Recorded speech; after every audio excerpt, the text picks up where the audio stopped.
प्रिय भक्तों, मोक्षदा एकादशी के दिन चाहे जो हो जाए, लेकिन तुलसी के पौधे को छूकर बोल देना, यह दो शब्द इतना पैसा आएगा कि संभल नहीं पाओगे। धन की देवी माता लक्ष्मी साक्षात आएंगी। आपके घर और आपकी किस्मत को बदलने से कोई रोक नहीं पाएगा। आज मैं आपके सामने एक ऐसी बात लेकर आया हूं जो आपके जीवन को पूरी तरह से बदल सकती है। मोक्षदा एकादशी के दिन अगर आप तुलसी माता के पौधे को छूकर सिर्फ एक छोटा सा शब्द बोल दें, तो इतना पैसा आपके घर में आएगा कि आप उसे संभाल भी नहीं पाएंगे। मां लक्ष्मी और देवी अन्नपूर्णा का ऐसा आशीर्वाद मिलेगा कि आपने कभी सपने में भी नहीं सोचा होगा।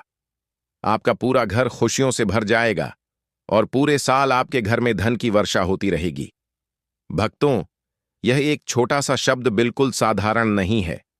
जब आप इस शब्द की महिमा जानेंगे तो आपके भी होश उड़ जाएंगे, क्योंकि सुनिए, जो शब्द मैं आपको बताने वाला हूं वह आपको किसी भी शास्त्र में नहीं मिलेगा। प्राचीन समय में यह शब्द केवल साधु संतों और विशिष्ट ज्ञानियों को ही पता था, लेकिन उन ज्ञानियों ने यह शब्द केवल अपने शिष्यों को ही दिया था। तो अगर आप आज इस शब्द को सुन रहे हैं तो समझ लीजिए कि स्वयं धन की देवी माता लक्ष्मी ने आपको यह शब्द सुनने के लिए चुना है। देखिए भक्तों, मोक्षदा एकादशी वह एकादशी है जो बहुत ही पवित्र मानी जाती है और इसे साल की सबसे बड़ी एकादशी कहा जाता है। यह दिन इतना पवित्र होता है कि इस दिन अगर हम तुलसी माता से कुछ भी मांगे तो तुलसी माता और लक्ष्मी माता हमें देने पर मजबूर हो जाती हैं। जी हां, हमारे शास्त्रों में यह भी कहा गया है कि मोक्षदा एकादशी के दिन भगवान कृष्ण ने अर्जुन को भगवत गीता का उपदेश दिया था। अब सोचिए, वर्ष में 365 दिन होते हैं, लेकिन इनमें 365 दिन होते हैं, लेकिन इनमें से कुछ दिन ऐसे होते हैं जो पूरे साल का भाग्य बदल देते हैं, पूरे घर की तस्वीर बदल देते हैं। और उन्हीं दिनों में से एक दिन है मोक्षदा एकादशी। नाम से ही स्पष्ट होता है, मोक्षदा यानी इस दिन मोक्ष की प्राप्ति होती है और इसी वजह से इसे मोक्षदा एकादशी कहा जाता है। यह वही पवित्र दिन है जब भगवान विष्णु स्वयं अपने भक्तों को मोक्ष और समृद्धि प्रदान करने के लिए विशेष कृपा बरसाते हैं। साल के इस विशेष समय में जब तक मोक्षदा एकादशी नहीं आती, तब तक कई सारे आध्यात्मिक कार्यों में बाधाएं रहती हैं, लेकिन मोक्षदा एकादशी के सूर्योदय होते ही पूरा ब्रह्मांड मानो दिव्य ऊर्जा से भर उठता है। मंदिरों में घंटे बजने लगते हैं, तुलसी के पौधे पर दीपक जलता है और हर घर में एक दिव्य ऊर्जा का प्रवेश होता है। भक्तों, आगे बढ़ने से पहले अगर आप भी चाहते हैं कि लक्ष्मी माता का आशीर्वाद आप पर बना रहे, तो इस वीडियो को एक लाइक करें और आपके अपने चैनल को सब्सक्राइब कर लें और कमेंट बॉक्स में जय लक्ष्मी माता जरूर लिखें और साथ ही आप अपनी राशि को कमेंट करें, बॉक्स में जरूर लिख दें, क्योंकि हम राशि से जुड़ा भाग्य भी बताते हैं और भाग्य में चल रही परेशानियों को तत्काल दूर करने के लिए आसान से आसान उपाय भी बताते हैं। इसलिए आप अपनी राशि कमेंट बॉक्स में जरूर लिख दें। अब आप यही सोच रहे होंगे कि मोक्षदा एकादशी के दिन तुलसी को छूकर बोलने वाला वह शब्द आखिर कौन सा है? तो वह शब्द मैं आपको बताऊंगा। देखिए, मैं यहां आपका भला करने आया हूं, लेकिन उस शब्द को सुनने से पहले आपको कुछ विशेष नियम और कुछ विशेष सावधानियां भी जाननी पड़ेंगी, क्योंकि अगर आपने इन सावधानियों, विधि और नियमों को अनदेखा या अनसुना किया तो आपको फल नहीं मिलेगा। उल्टा जो आपके पास है वह भी आप खो सकते हैं। इसलिए मित्रों, मैं आपको हर एक चीज विस्तार से बताऊंगा। तो भक्तों, ऐसा माना जाता है कि जिस घर में तुलसी होती है उस घर में धन की देवी माता लक्ष्मी का वास जरूर होता है, क्योंकि तुलसी को धन की देवी माता लक्ष्मी का दूसरा रूप माना गया है।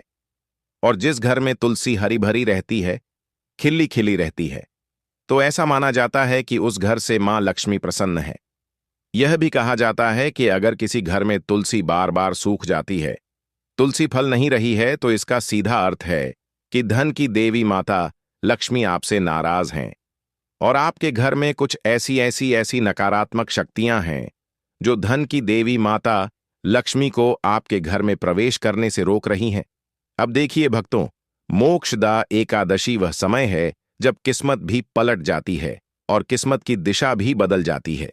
साथ ही अगर आपके जीवन में बहुत ज्यादा दुख है, बहुत ज्यादा तकलीफ है, बहुत ज्यादा कष्ट है, हर वक्त आप कर्ज के तले दबे रहते हैं, आपके घर में पैसा आता है लेकिन टिकता नहीं है, जितनी मेहनत करते हैं उतना फल नहीं मिलता है, तो भक्तों, ये वही वीडियो है जिसका आप सभी लंबे समय से बेसब्री से इंतजार कर रहे थे। आपका इंतजार अब खत्म हो चुका है। देखिए, इस बार मोक्षदा एकादशी पर 72 सालों के बाद ऐसा शुभ योग बन रहा है, जिसे यदि आपने पहचान लिया और तुलसी को छूकर वह एक मंत्र बोल दिया, तो फिर जिंदगी में कभी पीछे मुड़कर देखने की जरूरत नहीं पड़ेगी। जी हां भक्तों, आप सभी को मैं बता देता हूं कि मोक्षदा एकादशी के दिन लोग व्रत करते हैं, पूजा पाठ करते हैं, नाम जप करते हैं, तुलसी माता की पूरे दिन सेवा करते हैं, लेकिन इतना सब करने के बाद भी कई बार लोगों को फल नहीं मिलता है। क्यों नहीं मिलता है? क्योंकि हमें विधि पता नहीं होती है। दरअसल शास्त्रों में बताया गया है कि तुलसी माता का पूजन अगर सही विधि विधान से और सही ज्ञान के साथ किया जाए तभी हमें फल मिलता है। अब देखिए भक्तों, तुलसी माता स्वयं भगवान विष्णु की पत्नी का रूप है और इस दिन जब आप उन्हें छूते हैं तो आपके हाथ में केवल मिट्टी नहीं बल्कि दिव्यता की स्पंद ऊर्जा होती है। कहा जाता है कि इस दिन बोले गए शब्द ब्रह्मांड में कई गुना बढ़कर लौटते हैं। इसीलिए आज मैं आपको एक ऐसा शब्द बताने जा रहा है जिसे तुलसी को छूकर बोल देंगे, लेकिन उस शब्द तक पहुंचने से पहले यह समझना जरूरी है कि आखिर तुलसी इतनी चमत्कारी क्यों है। मित्रों, तुलसी केवल एक पौधा नहीं, वह एक जीवित शक्ति है। उसके हर पत्ते में ओज है, हर शाखा में प्राण है, और जब सुबह सुबह सूरज की पहली किरण तुलसी के पत्तों पर गिरती है तो उससे निकलने वाली ऑक्सीजन केवल शरीर नहीं बल्कि आत्मा को भी शुद्ध करती है। और यही कारण है कि तुलसी के पौधे के पास बैठने मात्र से इंसान के मानसिक भय, तनाव, दरिद्रता दूर हो जाती है। मोक्षदा एकादशी की सुबह जब तुलसी के आगे दिया जलाया जाता है तो वह दिया केवल एक प्रतीक नहीं बल्कि प्रकाश और भाग्य की शुरुआत होता है। इस दिन जब आप तुलसी माता को स्पर्श करते हैं तो वह आपके भीतर की नकारात्मकता को खींच लेती है, जिससे आपके मन में कोई अनजान भय है, आपको कोई बात बार बार सता रही है, आपके जीवन में गरीबी है, कंगाली है, कर्ज आपको परेशान कर रहा है, तो इस तरह की ऊर्जा को वह छीन लेती है और उसके बदले आपको अपार सौभाग्य देती है। लेकिन यह एक रहस्य छुपा है, उसको ध्यान से सुनना भक्तों।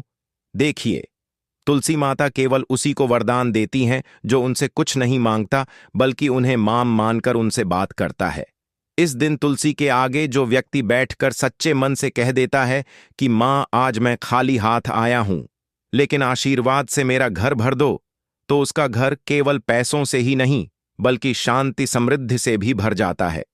भक्तों, पुराणों में लिखा है कि मोक्षदा एकादशी के दिन जब भगवान विष्णु अपनी विशेष कृपा बरसाते हैं तो वह अपनी नजर उसी घर पर डालते हैं जहां तुलसी के आगे दिया जल रहा होता है, और जहां उनकी नजर जाती है वहां से अभाव दूर हो जाते हैं। तो यह दिन एक ऐसी चाबी की तरह है जिससे भाग्य का ताला खुलता है, लेकिन यह ताला केवल उस शब्द से खुलता है जिसके बारे में बहुत कम लोग जानते हैं।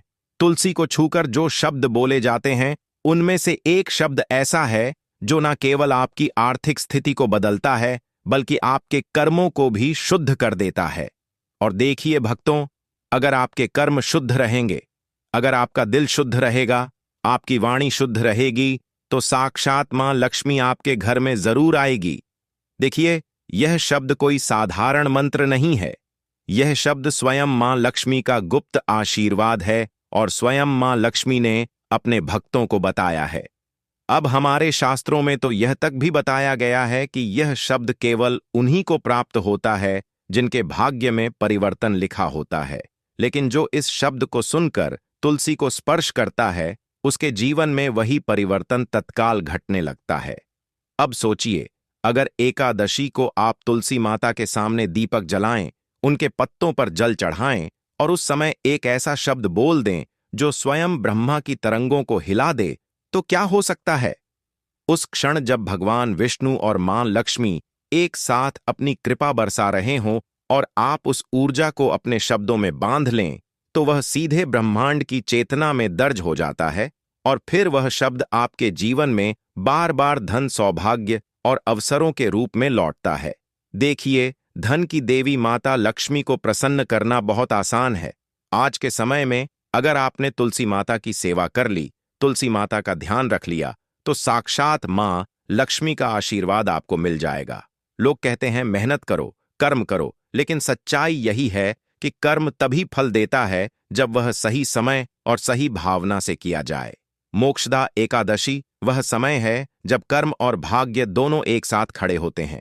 इसलिए कहा गया है कि इस दिन का संकल्प 1000 जन्मों के पुण्य के बराबर होता है।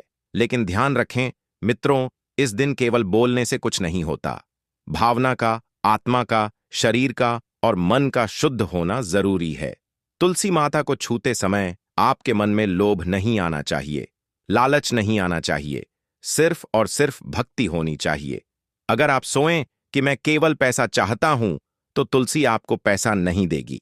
लेकिन अगर आप सोचें कि मैं अपनी मां के चरणों में बैठकर अपनी किस्मत सौंप रहा हूं, तो वहीं तुलसी आपके घर में लक्ष्मी बनकर प्रवेश करेगी।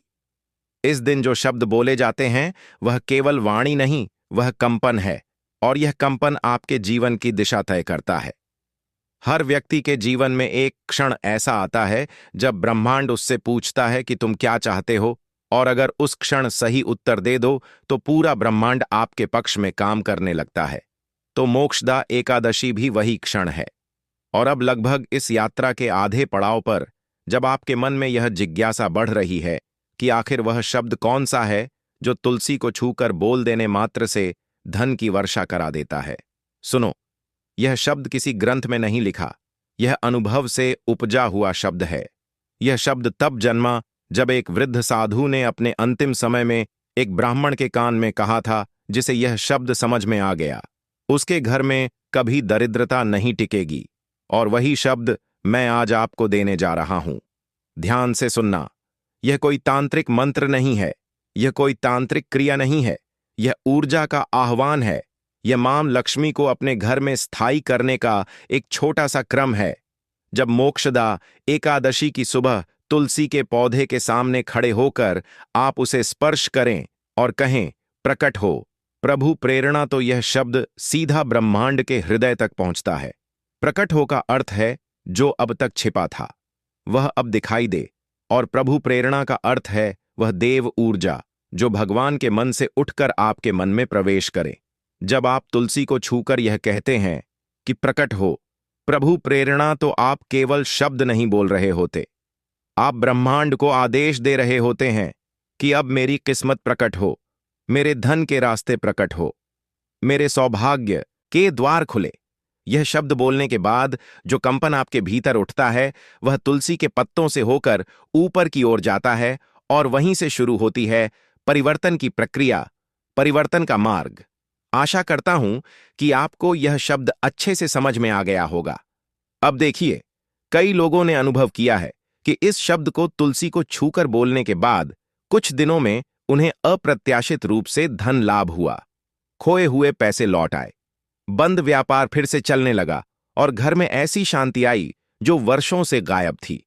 तो इसका कारण है कि जब आप यह शब्द बोलते हैं और आपकी भीतर की नकारात्मकता स्वयं तुलसी की जड़ में चली जाती है, तो उसकी जगह सकारात्मक ऊर्जा आपके जीवन में फैल जाती है।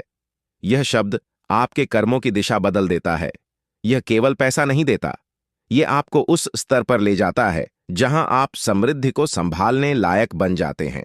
मित्रों, इस दिन की शक्ति को समझना बहुत जरूरी है, क्योंकि यह दिन बहुत पवित्र होने के साथ साथ बहुत चमत्कारी भी है।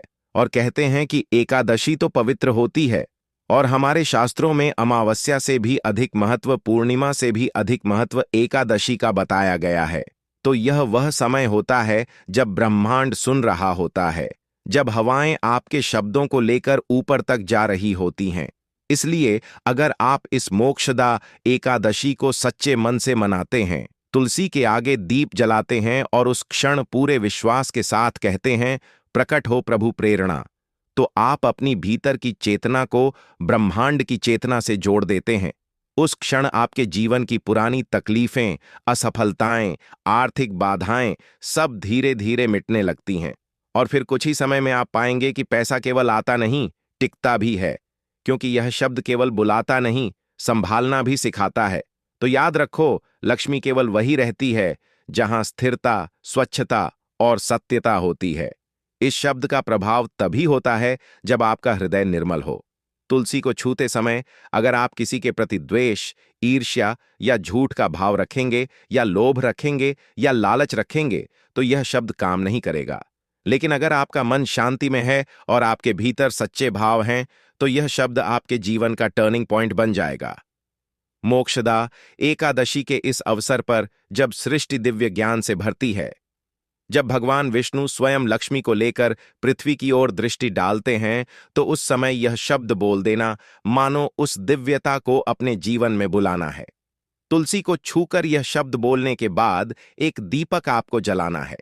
देखिए, बात की प्रक्रिया को जानना भी बहुत जरूरी है भक्तों, क्योंकि प्रक्रिया अगर विधि विधान से की जाए, अगर उपाय पूरी जानकारी के साथ किए जाएं, तो ही अच्छा है, क्योंकि अधूरा ज्ञान हमेशा हानिकारक होता है।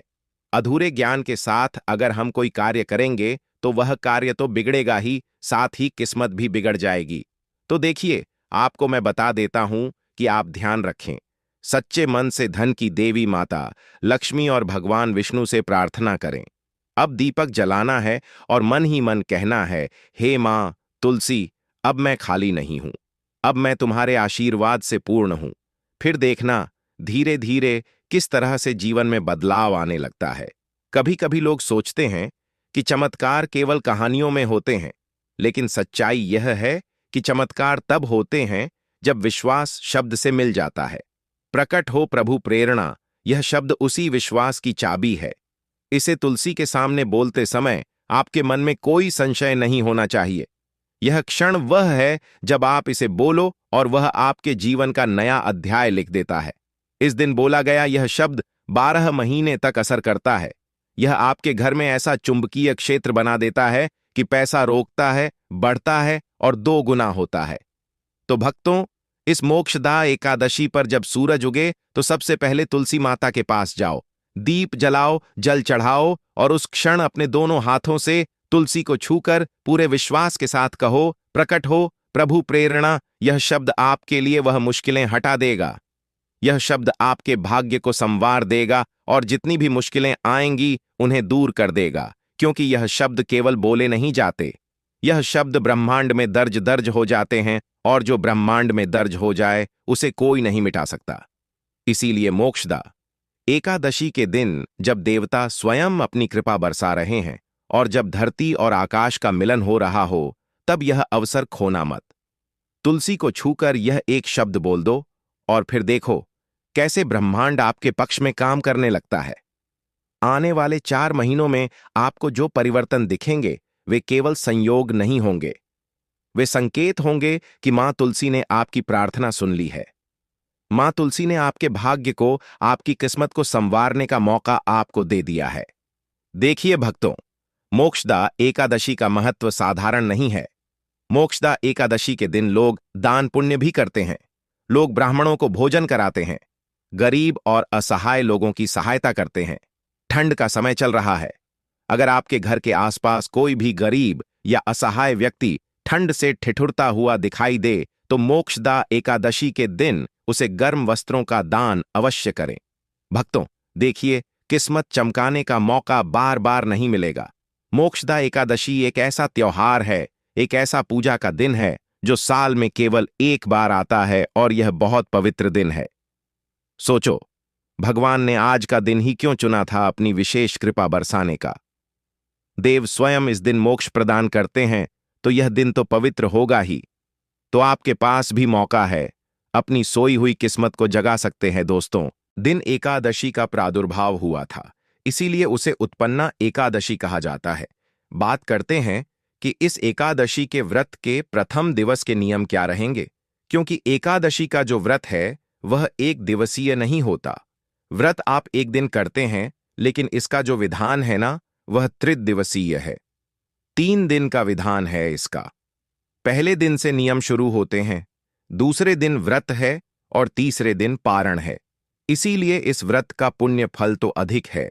अर्थात इस व्रत को करने वाले को फल तो बहुत अधिक प्राप्त होता है, लेकिन उतना ही कठिन है इस व्रत के नियमों का पालन करना।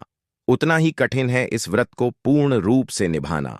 मोक्षदा एकादशी के व्रत के एक दिन पहले आपको कुछ वस्तुओं का त्याग करना चाहिए और कुछ नियमों का अनुपालन करना चाहिए। नियमों को धारण करना चाहिए। नियमों में प्रमुख रूप से एकादशी के एक दिन पहले ही आपको जो स्नान करना है, उसमें जो भी माताएं बहनें बाल धोती हैं वह अपना सर धो लीजिए, क्योंकि जो नियम है उसके अनुसार एकादशी के दिन बाल कुछ प्रांतों में नहीं धोए जाते हैं। और ब्रह्मचर्य धारण कीजिए, ब्रह्मचर्य अपना लीजिए। व्रत के एक दिन पहले से ही ब्रह्मचर्य के साथ साथ एक दिन पहले ही आपको जो लोग मांसाहार करते हैं, जो लोग मदिरापान करते हैं, उनको मांसाहार और मदिरापान का त्याग कर देना चाहिए। व्रत के एक दिन पहले लहसुन प्याज खाने वालों को भी एक दिन पहले इसका त्याग करना चाहिए। ऐसा नहीं कि आज खाएं पिए खूब और कल व्रत करें, अनुचित है। व्रत के एक दिन पहले त्याग कहाँ गया है? मसूर की दाल नहीं खानी चाहिए। इसका त्याग व्रत के एक दिन पहले ही कर देना चाहिए। एक दिन पहले होना चाहिए। हरी पत्तेदार सब्जियां बिल्कुल भी नहीं खानी चाहिए। इसका त्याग भी पूर्णतः व्रत के एक दिन पहले कहा गया है। शहद का प्रयोग भूल के भी हमें नहीं करना चाहिए। एकादशी अनुष्ठान में शहद का प्रयोग वर्जित होता है। हाँ, कुछ एकादशी होती हैं और एक द्वादशी भी होती हैं जिन पर शहद की महिमा अधिक होती है। इसके अतिरिक्त सभी एकादशियों पर मूलतः शहद का प्रयोग जो है वर्जित है। तो शहद जो है दशमी तिथि से ही आपको छोड़ देना चाहिए। कांसे के पात्र का प्रयोग आपको व्रत के एक दिन पहले ही बंद कर देना चाहिए। आप एकादशी का जिस दिन व्रत कर रहे हैं उसी दिन से शहद का प्रयोग बंद कर दें। हैं, उससे एक दिन पहले कांसे की वस्तु का प्रयोग नहीं करेंगे। आपके प्रश्न आते हैं, पंडित जी यह क्या वस्तु होती है और कहाँ इसका प्रयोग करते हैं? तो बहुत सारे स्थानों पर भगवान को भोग लगाने के लिए आज भी कांसे का पात्र प्रयोग किया जाता है। प्राचीन समय की यह धातु है। जैसे घंटी घड़ियाल आदि भी बनते हैं ना, वहां अगर हम बात करें तो बहुत सारे प्रांतों में तो अभी भी विवाह के समय कांसे के पात्र में ही जो है चेहरा दिखाया जाता है। दूल्हा दुल्हन का एक विशेष विधान होता है जिसके तहत कांसे की 2 कटोरियों का प्रयोग होता है। तो इसी प्रकार से कांसे का जो पात्र है जिससे घंटियां भी बनते हैं, घड़ियाल आदि बनते हैं, जिनसे हम घंटी आदि बजाकर आरती करते हैं, वह सभी कांसे से बने होते हैं। तो ये कांसे का जो प्रयोग है ना, यह आपको दशमी तिथि को ही बंद कर देना है। इस प्रकार से इन नियमों का पालन करना है। खाने में मैंने बताया, मसूर की दाल, हरी पत्तेदार सब्जी या बैंगन, मूली नहीं खाने हैं। और व्रत के एक दिन पहले नियम कहता है कि आपको एक वक्त का ही आहार ग्रहण करना चाहिए। इस नियम का पालन यदि आप कर पाए तो उत्तम है, ना कर पाए तो कोई बात नहीं। लेकिन अगर सायंकाल को भी आप अन्न ग्रहण कर रहे हैं तो उस अवस्था में आपको सात्विकता के नियमों का अवश्य पालन करना है। सात्विक आहार ही ग्रहण करना है। रात्रि को दंतधा धावन आदि करके सोइए, जिससे कि अन्न का दाना मुंह में ना रहे। और उसके बाद एकादशी व्रत वाले दिन सुबह सूर्य उदय से पहले उठ जाइए। उठने के बाद स्नान आदि करके स्वच्छ वस्त्र धारण कीजिए। स्वच्छ वस्त्र धारण करके और आप एकादशी व्रत पूजन तथा संकल्प आदि करेंगे। इससे पहले आपके जो भी दैनिक पूजा पाठ है उसको आप कर सकते हैं। आप यदि मार्गशीर्ष महात्मा सुन रहे हैं उसको सुन सकते हैं। आज की जो कथाएं हैं उनका श्रवण कर सकते हैं। तुलसी पूजन भी कर सकते हैं। यहां पर बहुत सारे लोग पूछते हैं कि पंडित जी एकादशी को तुलसी पूजन किया जाता है कि नहीं? जी हां, एकादशी को तुलसी पूजन किया जाता है। शास्त्र अनुसार है। शास्त्रों में कहीं भी एकादशी के दिन तुलसी पूजन को वर्जित नहीं कहा गया है। यह मान्य है और यह उतना ही उत्तम है जितना अन्य दिनों में होता है। एकादशी पर तो विशेष रूप से तुलसी पूजा का विधान भी कहा गया है, इसीलिए विधान से तुलसी पूजन कीजिए। तदुपरांत आप भगवान नारायण के निमित्त इस एकादशी का व्रत पूजन करें। पूजन करने के लिए क्या सामग्री आपको चाहिएगी उसको आप एक बार नोट कीजिए, उसको एकत्र कीजिए। सामग्री के रूप में भगवान दामोदर की कोई प्रतिमा या तस्वीर आपके पास हो तो अति उत्तम रहेगा, क्योंकि इस एकादशी पर भगवान के दामोदर स्वरूप की पूजा विशेष रूप से कही गई है। इसीलिए इसका जो मंत्र है वह भी रहेगा दामोदराय नमः। भगवान दामोदर के स्वरूप की पूजा इस एकादशी पर अत्यंत फलदायिनी है। अगर दामोदर स्वरूप ना हो तो कोई बात नहीं, आप किसी भी स्वरूप की प्रतिमा या तस्वीर ले सकते हैं, उसका पूजन कर सकते हैं। भगवान को स्थापित करने के लिए चौकी लीजिएगा। चौकी पर बिछाने के लिए एक पीला या लाल वस्त्र होना चाहिए। इसके अतिरिक्त रौली, मौली, पान, सुपारी, लौंग, इलायची, धूप, दीप, नैवेद्य, पुष्प, पुष्प की माला, इत्र, जनेऊ, यह सामग्री है जो आपको पूजा के लिए चाहिएगी। इसके अतिरिक्त भगवान को पंचामृत से स्नान कराना चाहिए। तो पंचामृत बनाने के लिए थोड़ा सा कच्चा दूध, दही, घी, शक्कर और गंगा जल, शहद का प्रयोग जो है वह वर्जित होता है एकादशी पूजा में। इसलिए इस एकादशी पर शहद प्रयोग नहीं करना है। यह सामग्री आप पंचामृत की ले लीजिएगा। यह सारी सामग्री एकत्र कीजिए। सारी सामग्री एकत्र करके एक लोटा लीजिए तांबे का, उसको अच्छे से मांज लीजिए। अच्छे से साफ करने के बाद पहले उसमें थोड़ा सा गंगा जल डालिए, तत्परांत शुद्ध जल भरिए। ये सारी सामग्री एकत्र करके और आसन लगाकर बैठ जाइए। जो भी आपका पूजा स्थल है, जहां बैठकर आप पूजन करते हैं भगवान का या एकादशी का पूजन करते हैं, या जो भी उपयुक्त स्थान आपके यहां पर है, वहां पर आसन लगाकर बैठ जाएं। उत्तर दिशा की ओर मुंह करके सबसे पहले एक फूल लीजिए और फूल के माध्यम से यह जो लौटे में जल भरा है ना, इस जल से छींटे दीजिए सभी सामग्री पर और उस स्थान पर जहां बैठकर आप पूजन कर रहे हैं। ओम पवित्र अपवित्र वांग सर्वांग वस्तंगोवा यस स्मरे पुंडरी काक्षम सभय सुच्च ओम पुण्य पुण्य पुण्य, इस प्रकार से आपने जल छींटी देकर उस स्थान को पवित्र किया है, शुद्ध किया है तथा सामग्री को पवित्र किया है, जिसे कि भगवान के निमित्त अर्पित किया जा सके। क्योंकि सामग्री हम तक पहुंचने तक बहुत से हाथों से होकर निकली होती है, ना जाने किसने किस अवस्था में उसको छुआ हो, इसीलिए इसका शुद्धिकरण बड़ा आवश्यक होता है। अब हम पूजन आरंभ करेंगे। भगवान की चौकी लगाइए। चौकी के ऊपर लाल या पीला जो वस्त्र है, आपके पास वह वस्त्र बिछाइए और भगवान की तस्वीर या प्रतिमा को स्थापित करेंगे। जो भी स्वरूप आपके पास है उसकी स्थापना करेंगे, उनको विराजमान कीजिए। दीपक रखेंगे। अगर आप घी का दिया जला रहे हैं तो भगवान के सीधे हाथ की ओर रखिएगा, और अगर आप तेल का दिया जला रहे हैं तो आप भगवान के उल्टे हाथ की ओर रखिएगा। उसकी विपरीत दिशा में आप धूप को स्थापित कीजिए। इस प्रकार से भगवान की आपने स्थापना की है। स्थापना करने के बाद संकल्प करते हुए पूजन आरंभ करेंगे। सबसे पहले आप अपने हाथ पर जल लीजिए। जो लौटे में जल है ना, उसी में से थोड़ा सा जल या तो किसी अन्य पात्र में निकाल लीजिए, क्योंकि यह जो आप आचमन ही करने वाले हैं यह आपके लिए है, और जो लौटा है वह भगवान की पूजा के लिए है।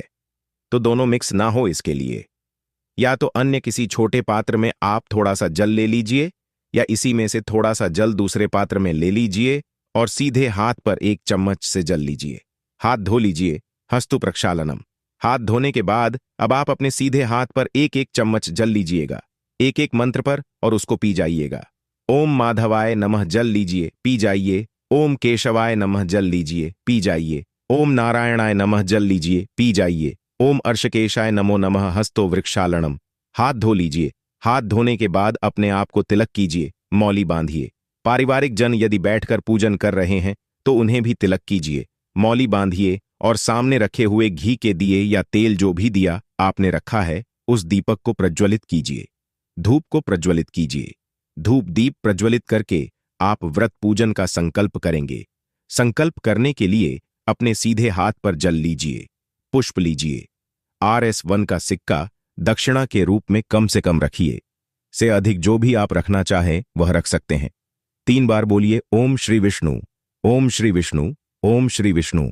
अपना नाम, अपना गोत्र, जिस स्थान पर बैठकर संकल्प कर रहे हैं वहां का मकान नंबर, क्षेत्र का नाम, शहर का नाम, मार्ग शीर्ष मासे शुक्ल पक्षे एकादशयाम पुण्यतिथियों आयु आरोग्यता प्राप्त थाय, सुख संपत्ति प्राप्त थाय, भगवान विष्णु प्रसन्नार्थाय, एकादशी व्रत पूजन संकल्पम संकृष। बोलिए स श्री श्री विष्णु शरणो शरणम प्रपद्य, और यह संकल्प भगवान के चरणों में अर्पित कर दीजिए।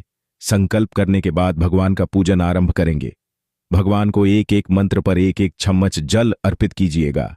भगवान के सामने कोई पात्र रख दीजिए, कोई कटोरी आदि रख दीजिए, उसमें जल अर्पित कीजिएगा।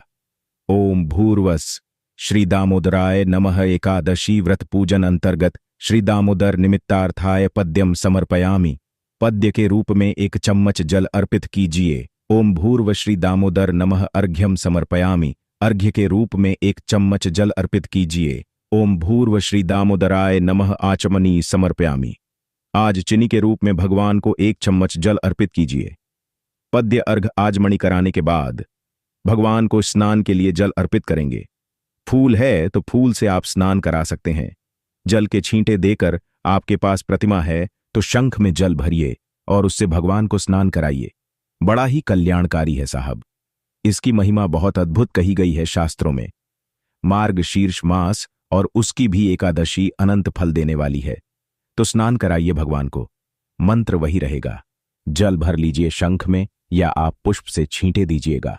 ओम भूर्वस्वा श्री दामोदराय नमः। दामोदराय नमः। दामोदराय नमः। दामोदराय नमः। दामोदराय नमः। शंख से यह मंत्र बोलते हुए स्नान कराइए। शंख से स्नान कराने के बाद, जल से स्नान कराने के बाद पंचामृत से स्नान कराएंगे। भगवान को तो पंचामृत बना लीजिए। जो तस्वीर पर पूजन कर रहे हैं वह पंचामृत को फूल पर लगा लीजिए और भगवान को अर्पित कीजिए। जो प्रतिमा का पूजन कर रहे हैं